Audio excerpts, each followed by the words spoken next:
Hi guys, welcome back to my channel. This is a vinegar and baking soda experiment.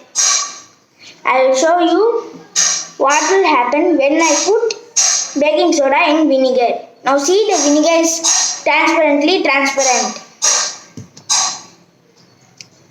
First, I'll put some baking soda into the vinegar. Put some. See?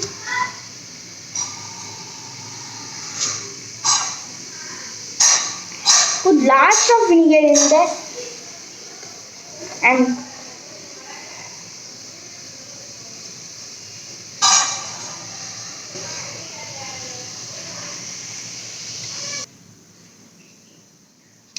see, the vinegar is reacting like I don't know what is happening. Thanks guys for watching this video.